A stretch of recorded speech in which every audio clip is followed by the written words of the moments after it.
Nanti Yang dia pembicaraan bangun kedua. itu bukan pondasi. Iya, benar. Kita tahu kan Yang ini dia bangun start. tuh ambisi.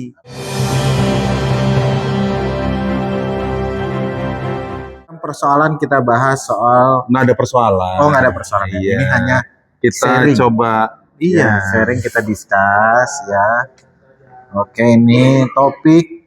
Nah, ini yang Karena berbau apa, Bu? kepentingan banyak orang. Nah, Ya kan kepentingan sepak banyak bola orang. itu hajat orang ya, banyak. hajat orang banyak nih, guys. Mm-mm. Jadi soal sepak bola dan soal olahraga. Erick Thohir dipilih Prabowo menjabat sebagai Menpora menggantikan Dito Aryo Tejo gitu. Di sisi lain Erick Thohir juga menjabat sebagai ketum PSSI. Oke. Selanjutnya Bang, jadi kita sudah tahu bahwa pertemuan Prabowo kemarin di PBB bersama Presiden FIFA Iya. dan juga sudah menyatakan bahwa FIFA bukan persoalan, maksudnya Sudah clear lah ya.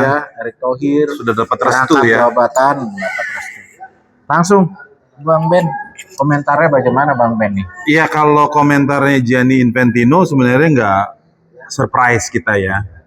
Dengan ada kejadian 2 tahun lalu di Malang, kemudian Gianni Infantino tidak memfollow up terlalu jauh. Oke. Impactnya malah ada perwakilan kantor di Jakarta. satu gedung juga sama LIB yang sekarang jadi namanya Betul. ILIK, ya kan? Iya. Beda lantai ya? Satu Beda- tempat mandiri tapi kayaknya beda lantai. Beda lantai. Jadi itu membuktikan secara psikologis dukungan Gianni Infantino, Oke. Presiden FIFA dengan sepak bola Indonesia, dan kebetulan kan Erick Thohir punya visi yang jauh. Mengingatkan juga kita pada konstelasi kekuatan Qatar sama Arab Saudi. Oh, Ini yang dilihat, Asia ya. ya, dia dilihat sama Gianni Infantino potensi nih untuk bisa disupport dan kalau bisa ditumbuhkan dan dikembangkan jadi the next home ground untuk Piala Dunia. Jadi visinya tuh ke sana. Gianni Infantino melihat seorang Erick Thohir. Makanya dia tidak protes berlebih ya ketika Erick Thohir terpilih juga ditunjuk oleh Presiden Prabowo sebagai Menpora dan melepas posisinya sebagai Menteri BUMN, which is sebenarnya sama-sama menteri. Ya. Tapi bedanya adalah dia memimpin olahraga di mana ada induk olahraga dan juga ada cabang-cabang lain di sana. Jadi ada potensi konflik interest yang akan muncul kalau posisi dia Menpora. Beda kalau dia sebagai Menteri BUMN. Sebenarnya kan menteri untuk posisi ketua federasi sepak bola bukan sesuatu yang baru. Ya. Ada 2 negara yang tetap menempatkan itu dan itu tidak ada masalah. Cuma memang setelah reshuffle ya dari Presiden Prabowo menempatkan Erick Thohir, itu yang membuat Rotasi Bang memang. ya, ya. rotasi ini yang membuat rasanya kurang elok nih, Kurang Om Tinto. elok. Kenapa kurang Oke, elok? guys. Nah, Standarnya Erick Thohir kan udah beda nih dengan standar dari ketum PSSI sebelumnya. Erick Thohir berani loh menaturalisasi sampai 19 pemain ya sampai betul, saat betul. ini, yang tidak pernah sebanyak itu dilakukan oleh Ketum kepemimpinan sebelumnya.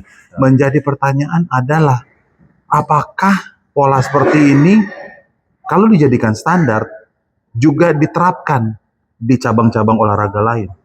Oke. Atau khusus di sepak bola aja?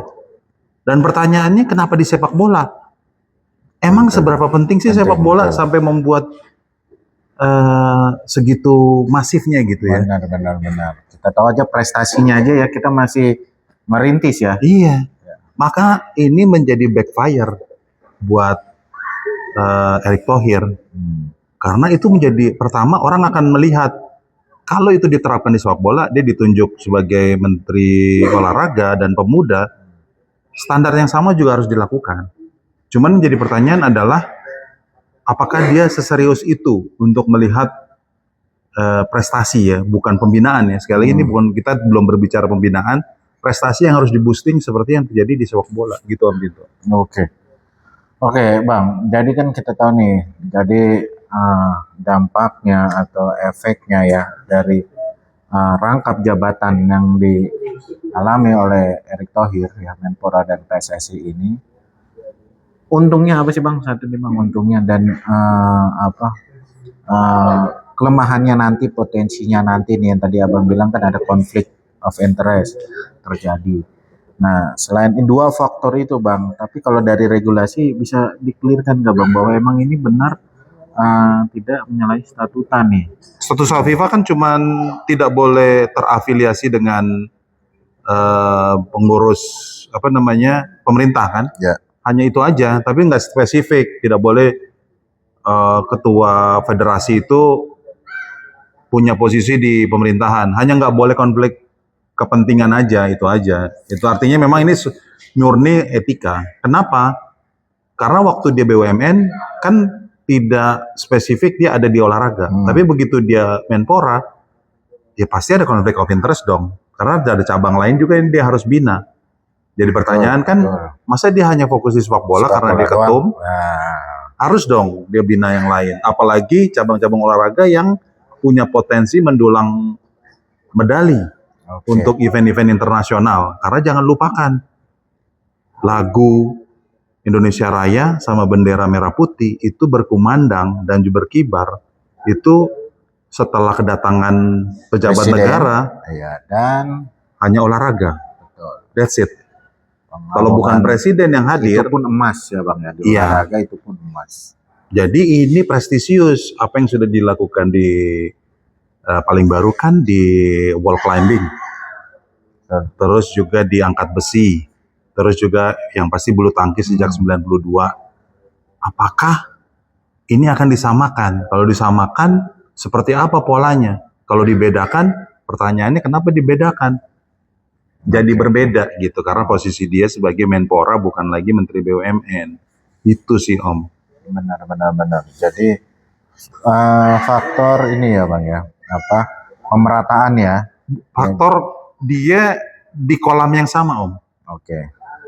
Dia sebagai Menpora di kolam yang sama dengan ceruk tempat dia sebagai ketum.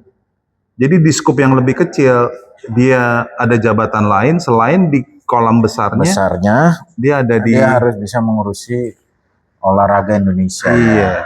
Olahraga Indonesia. Benar Bang. Ya kalau kita pikir benar juga ya yang tadi Abang bilang ya, prestasi sepak bola yang tertinggi apa sih yang sekarang kan yang baru kita rinti ya.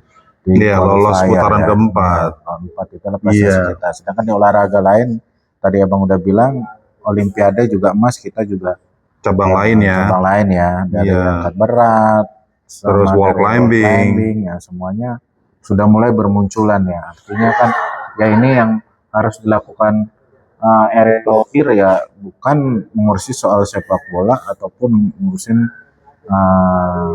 fokus di olahraga tertentu lah ya. Iya. Kita tahu ya, walaupun basicnya Erick Thohir yang kita tahu kan ya nggak bisa disangsikan ya, dari kepemilikan klub dia udah pernah, dan ya presiden federasi juga ya. Ya itu juga yang membuat Gianni Infantino kan itu malah diomongin Erick sendiri loh. Track record saya yang membuat Gianni Infantino memberikan lampu hijau di posisi dia sebagai Menpora saat ini. Jadi dia sendiri itu yang ngomong kayak gitu. Benar. Jadi itu juga sekaligus juga apa ya, menegaskan dia punya ambisi selain memang memajukan olahraga, ada ambisi lain Om kalau gue ngelihat. Kenapa? Karena begitu ditunjuk setelah reshuffle ya sama Prabowo ya, statement yang pertama dikeluarkan, saya serahkan posisi ketum PSSI kepada Presiden FIFA. Itu kan udah ada tanda ya bahwa iya, dari situ sebenarnya udah kelihatan. Sebenarnya bahasa lain yang menyatakan bahwa saya nggak masalah loh. Betul. Dua jabatan itu dia emban secara bersamaan, walaupun ini akan menimbulkan konflik interest karena Menpora itu kan membawahi semua cabang, tapi di sisi lain dia ketua salah satu cabang. Jadi begitu pasti nanti ketua cabang yang lain pasti akan mempertanyakan lah gitu kan. Bang, kalau gue pikir ya Bang, ya, jadi gue cukup bingung juga Bang. Ini bukan tidak ada Erik sendiri sebagai Menpora adalah udah representatif pemerintah dan dia sebagai ketua presiden PSSI sendiri. Artinya setiap kebijakan yang dikeluarkan Erik, produknya apa, itu kan bukan merupakan representatif dari pemerintah ya. Jadinya ya kayak intervensi bagaimana Bang? Nah itu yang mulai kelihatan ya. Pertama gini, SEA Games kan paling dekat, selain juga U19 di sepak bola ya. Setelah kegagalan Round 4 dulu yang terdekat, round 4 baru SEA Games. Iya yang itu dekat banget, round 4 itu sangat dekat lah ya. Besok gitu. Ini yang jadi pertanyaan juga, kegagalan di kualifikasi U23 Piala Asia. Itu kan sebenarnya harusnya disikapi secara serius karena bener ya.